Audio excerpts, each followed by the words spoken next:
Recebemos aqui no estúdio da Rádio Independente o vice-prefeito de Lajeado, o Guilherme Tchê.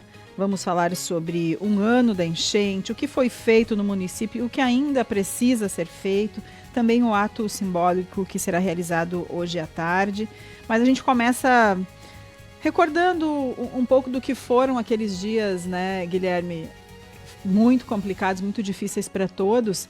E na época tu não estava na prefeitura, né? E hoje está como vice-prefeito e tomou uma atitude lá que surpreendeu a todos, de certa forma, né? E foi uma forma encontrada, eu acredito eu até gostaria de te perguntar isso, em que momento tu pensou assim, eu preciso fazer alguma coisa para que a gente não fique totalmente sem uma orientação quanto ao rio.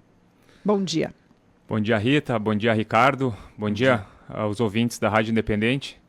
E o dia 2 de maio vai ser para sempre um dia de reflexão, né? Eu vinha ouvindo vocês e, por que falar desse assunto? Por que relembrar? E a gente precisa relembrar, não só em 2025, mas precisaremos relembrar praticamente todos os anos do que passamos, do que vivemos, não para sofrer, mas para não esquecer e para estarmos cada vez mais preparados. Esperamos não passar por nada parecido, mas se acontecer, nós temos que estar preparados e ter as lembranças é importante para isso, até em respeito também às pessoas que tanto perderam.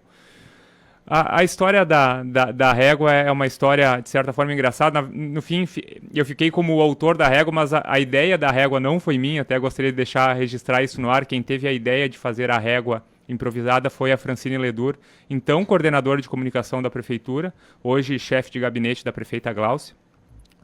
Eu estava, como tu colocaste, eu não estava na prefeitura, não tinha vínculo algum naquela época. Mas naquele momento eu acabei vindo aqui para o Parque do Imigrante, na Defesa Civil, para ver alguma forma de auxiliar. E era por volta das 6 da tarde do dia 1º de maio ainda. E nós ainda tínhamos a régua do CPRM, a régua ainda funcionava, mas nós tínhamos um sentimento que a qualquer momento ela deixaria de funcionar. Encantado já não funcionava, já tínhamos instabilidade em outros locais. E a gente acabou indo para as imediações da prefeitura ali, pegando uma marcação da última cheia de setembro, e a partir daí, a história muitos já sabem, né? A gente acabou com aparelhos improvisados, acabamos criando uma marcação improvisada que, próximo da cota 30, já na noite do dia 1º, nós validamos aquela marcação com a régua existente na CIL, conseguimos ajustar alguns centímetros, inclusive, mas ela serviu de referência para as horas seguintes, aquela longa madrugada que o rio teimava em continuar subindo e subiu até 1h30 mais ou menos do dia 2, né? Hoje, nesse momento, a gente já estava com uma cota acima de 33 metros, algo inimaginável que nós jamais pensaríamos que viveríamos. Mas isso é história e quando a gente fala, bom, aconteceu, nós tivemos que improvisar uma situação e eu fico feliz que hoje, se acontecesse assim, batemos na mesa para não acontecer, mas se acontecesse essa solução improvisada, hoje ela não seria mais necessária, porque o CPRM já instalou na João Abbott, ali na subida da João Abbott, para quem conhece, em direção ao Florestal, réguas até 37 metros, 37 a 38. Então, essa improvisação ela já não seria... Já é um pequeno avanço, sim, é um pequeno avanço, mas é um avanço muito importante, porque a gente sabe que as marcações físicas na beira do rio, ali nas imediações da Vinagre Sprints, vão até 29, salvo engano. E elas ficam inacessíveis a partir de 27. E agora nós temos uma nova marcação, uma nova régua física na João Abbott que nos dá mais segurança para eventos como esse, não precisando improvisar. Além disso, o sistema digital foi aprimorado com redundância, com equipamentos que a princípio serão mais resistentes em eventos como esse. E são pequenos avanços, mas são avanços necessários.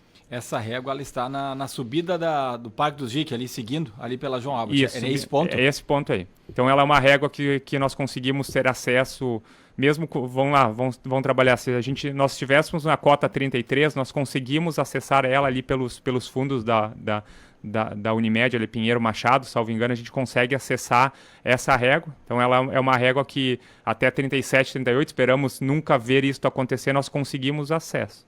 É uma alternativa a mais, é uma régua a mais, e muitos dizem o que importa, né, nós sabermos a medição, mas só quem está no dia a dia ali acompanhando sabe a importância, né, de saber o nível do rio, e mais do que isso. Eu sempre digo que o nível em Lajeado ele importa muito mais para Cruzeiro, para Estrela, Bom Retiro, Taquari, do que para nós mesmos. Mas da mesma forma que nós temos novas réguas em Lajeado, é importante que tenhamos réguas físicas confiáveis para cima, Encantado, Mussum, Santa Teresa, que esse nível ele importa muito mais para nós, né, como para sabermos o que vai acontecer nas próximas horas. E só para fazer o registro aqui, essa régua improvisada marcou 33 e 35.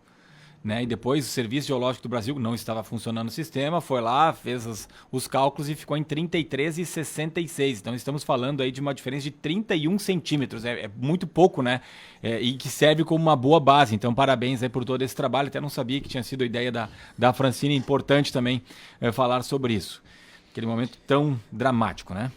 Mas, Guilherme Tchê, além da questão da régua, esses avanços CPRM, o Serviço Geológico do Brasil, o que mais a gente pode falar que tivemos de avanços e o que ainda estamos engatinhando, né? Porque a gente sabe que tem que se fazer muita coisa. Eu diria, se fosse resumir, eu diria que nós estamos muito mais preparados do que o ano passado, mas ainda longe do ideal. Tá? Então, nós temos, tanto em termos de prevenção, também termos informações mais precisas, né, justamente para definir as ações, nós temos muito a avançar. E é um trabalho conjunto, não é um trabalho exclusivo do município de Lajeado ou exclusivo dos municípios. Isso tem que ser um trabalho em conjunto de todos os municípios, do governo do estado, do governo federal, para que tenhamos cada vez mais informações. Por exemplo, ter mais estações meteorológicas espalhadas ao longo da bacia para sabermos a quantidade de chuva, como ela impacta estudos hidrológicos, para sabermos, nós sempre tivemos como referência, né, Encantado de forma simplista, ele nos antecipa em 6 horas o que vai acontecer em Lajeado, ou menos antecipava. Nós vimos essa última cheia, uma cheia totalmente atípica, com grande influência do Forqueta, que mudou totalmente a dinâmica do comportamento do rio. Mas independente disso, o que nós temos, e isso nós conversamos com técnicos, a Univates tem ótimos técnicos, temos o IPH da URGS também, que tem ótimos técnicos. Nós precisamos de modelagens que com base no que choveu e nas projeções, que nos deem uma informação mais precisa do que vai acontecer nas próximas horas, nos próximos dias, para que consigamos tomar as medidas de precaução ou de prevenção efetivas para reduzir os danos, né? E também evitar que se repita a perda de vidas, porque, querendo ou não, as perdas materiais elas doem. Eu não consigo imaginar a dor de quem perdeu totalmente a sua residência, de quem não sobrou um tijolo para contar a história, de quem perdeu parte da sua história, mas maior do que isso é a dor de quem perdeu um familiar, de quem perdeu alguém querido, porque não se conseguiu naquele momento. Claro, a gente não imaginava o que estava por vir, mas não se conseguiu naquele momento se evitar uma tragédia desse tipo. A gente fica se perguntando, em algum momento, acho que todo mundo se perguntou o que eu poderia ter feito de diferente para tentar ajudar as pessoas para que elas não fossem levadas pela água, por exemplo, né? Acho que em algum momento todo mundo se pergunta isso. Guilherme, em relação às residências, justamente, né? Como é que está essa questão? Quantas pessoas ainda sem residência em Lajeado e o que já avançou nesse sentido em Lajeado? Bom, nós chegamos a ter mais de 1.000 famílias com o benefício do aluguel social. O que é o aluguel social? São pessoas que perderam as casas ou tiveram as residências afetadas, né, por um momento não podiam ocupá-las.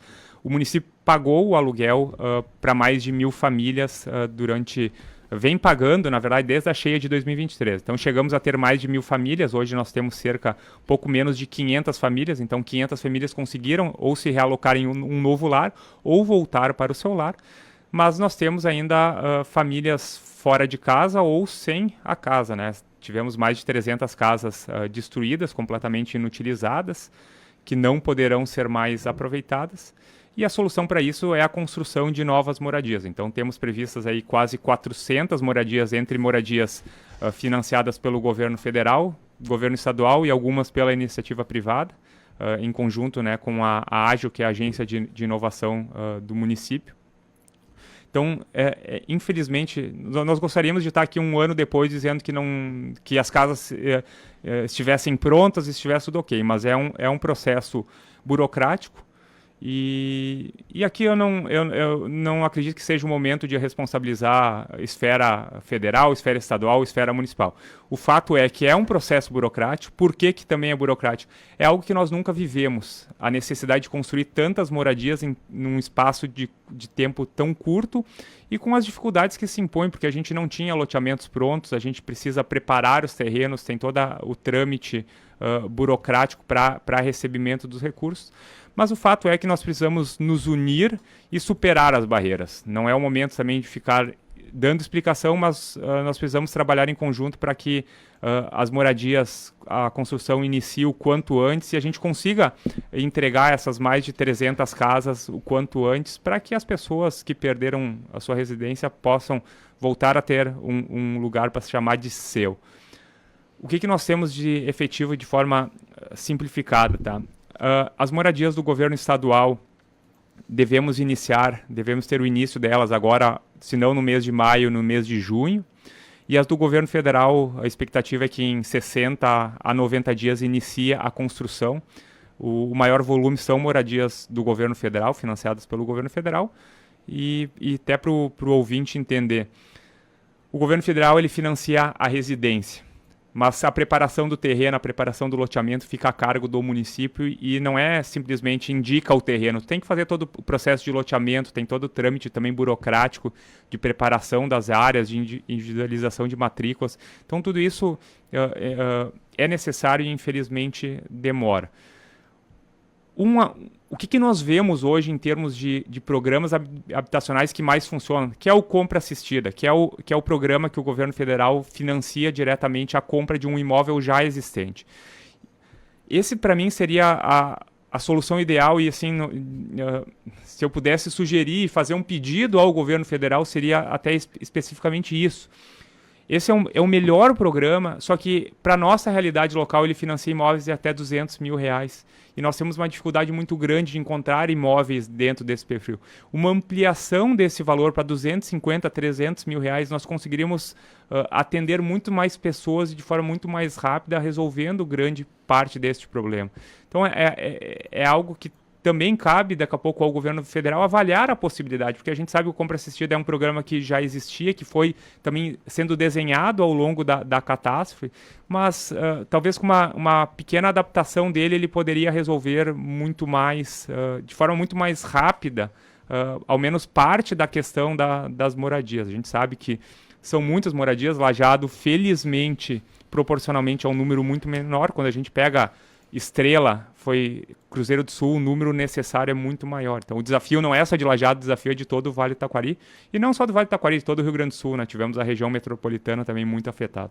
Enquanto isso, tem o aluguel social, que agora até foi prorrogado. Nessa semana na Câmara de Vereadores foi aprovado, né? Até 2028, vice-prefeito Guilherme Tchê. Isso é um compromisso da prefeita, de nós mantermos o aluguel social, claro que para quem se enquadra nos critérios necessários, até que consigamos devolver uma moradia digna e justa para quem perdeu tudo.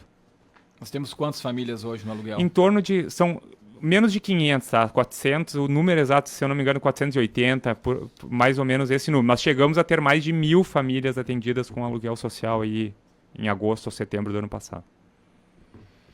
Bom, afora a questão da... Bom, ainda sobre enchente, na verdade. Tem o ato simbólico hoje, à 1h da tarde, no Largo da Prefeitura. Fale um pouco desse momento também, o porquê de realizar, o que vai acontecer. Na verdade, é uma forma, como a gente falou, de manter viva na memória o que aconteceu, de a gente relembrar e também homenagear as pessoas que infelizmente perderam a vida. E só retomando também esse assunto, né? O que foi feito? Então, algumas ações já, como eu disse, avançamos, mas ainda temos a avançar. Mas no que nós já avançamos? Por exemplo, instalação de sirenes de alerta em alguns pontos, a criação dos núcleos comunitários. O que são os núcleos comunitários por bairros? É um grupo de pessoas que têm o conhecimento da região, que nos momentos de catástrofe vão atuar e vão ajudar a fazer esse trabalho de retirada de famílias, de monitoramento e tudo mais. Além disso, tivemos o plano de contingência atualizado, já tínhamos, isso é importante deixar claro, Lajeado já possuía um plano de contingência, que funcionou e ajudou muito ao longo de maio do ano passado, mas após esse evento nós tivemos que atualizar alguns parâmetros e tivemos que atualizar o próprio plano. Então o plano foi atualizado, então algumas das ações que tivemos aí nos últimos 12 meses. Em relação a outros assuntos agora, e um deles é o lixo, né? Que as pessoas seguem perguntando também em relação ao lixo. A ouvinte pergunta se o problema do lixo vai ser igual ao da luz. Estamos pagando e não temos o serviço. Até depois, se o ouvinte puder passar exatamente o bairro, o endereço, até para nós identificarmos. Vamos retomar um pouco o assunto coleta de lixo, né? Tivemos a mudança de empresa, o contrato com a antiga empresa finalizou dia 10 ou 11 de abril. Iniciou uma nova empresa por um período temporário, porque nós estamos fazendo um estudo para modernizar e atualizar toda a coleta de lixo, o sistema de coleta de lixo do município. E esse período de transição, não vamos negar a realidade. Nós tivemos dificuldades, em especial nos primeiros dias. Nos primeiros dias nós tivemos problemas gerais na cidade, por atraso, por não recolhimento. Isso já ao longo da primeira semana já foi sanado. O município entrou também com força, com mão de obra própria para ajudar a limpar a cidade. A gente sabe que o lixo é um assunto sensível que afeta todas as pessoas. Ninguém quer o lixo acumulado na frente da sua casa ou do seu bairro. Na semana passada nós tivemos alguns problemas mais pontuais de alguns bairros que tiveram problemas na coleta e atualmente a empresa nos reporta que está com a equipe completa, inclusive com pessoal sobrando, com caminhões também completos e com caminhões reservas. O que nós temos observado em alguns momentos, tá, é por alguns motoristas serem novos, eles não conhecem exatamente a rota e volta e meia acabam não passando pontualmente em alguma rua, em algum trecho. Por isso que a gente sempre pede para que reportem exatamente o endereço, para que a gente possa verificar. Tem o número tem um número de WhatsApp que pode ser reportado. Depois, se puderem colocar na reportagem, eu não sei o número agora de cabeça, mas justamente para a gente identificar e ir ajustando e melhorando o serviço. Mas esperamos que o mais breve possível volte à normalidade. Na verdade, nos últimos dias a gente esteve muito próximo da normalidade, mas uma coisa importante até de reforçar, até para que as pessoas saibam. Alguns bairros nós tivemos a mudança, a coleta acontecia durante o dia, passou para a parte da noite, em especial a região central, então Centro, Americano, Hidráulica, São Cristóvão São também. Cristóvão e Moinhos. Esses bairros, a coleta acontecia na parte da manhã, agora acontece à noite, durante a madrugada. E o que as pessoas também, é importante que as pessoas saibam, a prefeitura vem divulgando esse cronograma, que as pessoas procurem colocar o lixo na rua mais próximo do horário da coleta. Porque se o caminhão passou às 7 da manhã, às 8 da manhã não é o horário adequado para colocar o lixo, porque esse lixo vai acabar ficando o dia inteiro exposto para ser coletado só no outro dia ou nos locais que daqui a pouco a coleta é de 2 em 2 dias, só daqui 2 dias. Então, tentar observar isso para colocar o lixo para fora da residência, mais próximo dos horários de coleta. Só para complementar, foi divulgado também um novo cronograma de recolhimento do lixo verde e do lixo... Móveis. De móveis, isso aí. Isso. É isso que eu tinha perdido a palavra. De móveis também. E esse cronograma completo com a lista dos bairros no site independente.com.br. Eu até tô buscando aqui o telefone da limpeza, porque é importante colocar no ar para que essas pessoas... Nós temos aqui, vice-prefeito, vou buscar aqui. Eu tenho aqui. Salvamos aqui, inclusive, para encaminhar para quem nos manda recado aqui. Se me permite, é o 99596 9849, de novo. 99596 9849. Esse é o telefone para que as pessoas daqui a pouco mandem o WhatsApp, estão com alguma dificuldade no recolhimento de lixo, acionem esse número, mandem foto, mandem a localização ou o nome da rua, nome e número, para que o pessoal identifique e daqui a pouco, se há algum problema de rota, que se corrija isso, para que a gente possa cobrar a empresa para que verifique por que não está sendo atendida aquela rota. Porque o nosso objetivo é justamente adequar o serviço para que ele seja prestado da melhor forma possível e que não aconteça isso de o lixo se acumular por muitos dias na frente das residências. Guilherme Tchê, vice-prefeito de Lajeado, algum outro tema aí que esteja sendo tratado, alguma outra novidade em relação à prefeitura? Não, só atualizar até, antes de entrar no ar eu conversava com o prefeito de Arroio do Meio, o prefeito Sidney, que nós estamos atualizando o orçamento da ponte a ser construída ao lado da ponte de ferro. Isso é uma coisa que Nós temos um recurso federal aprovado, os municípios provavelmente vão ter que aportar mais parte do recurso, porque o recurso federal não é o suficiente. Então, nós tínhamos um projeto anterior, até a cheia de maio, e que era para o local da ponte de ferro. Essa nova ponte ela vai ser deslocada para a lateral da ponte de ferro, mas é algo que está andando aí nos próximos dias. Nós devemos ter o orçamento atualizado e aí sim dar os demais trâmites para essa ponte ser licitada e nós termos mais uma alternativa para Arroio do Meio. Felizmente agora nós voltamos a ter a ponte DRS, temos a ponte de ferro, mas são acessos e importantes que não podemos novamente ficar dependendo de apenas 2 pontes. Se tivermos mais uma e preparada, né, para eventos extremos, melhor ainda. Tá certo. Guilherme Tchê, muito obrigado por ter vindo aqui à Rádio Independente nesse dia emblemático, né? Um ano depois do pico da enchente de maio de 2024. E agora é isso. Gostei da frase. Muito mais preparados do que no ano passado, mas ainda longe do ideal. É isso, é saber que avançamos, mas que temos muito a percorrer ainda. Grande abraço. Obrigado, um bom final de semana a todos.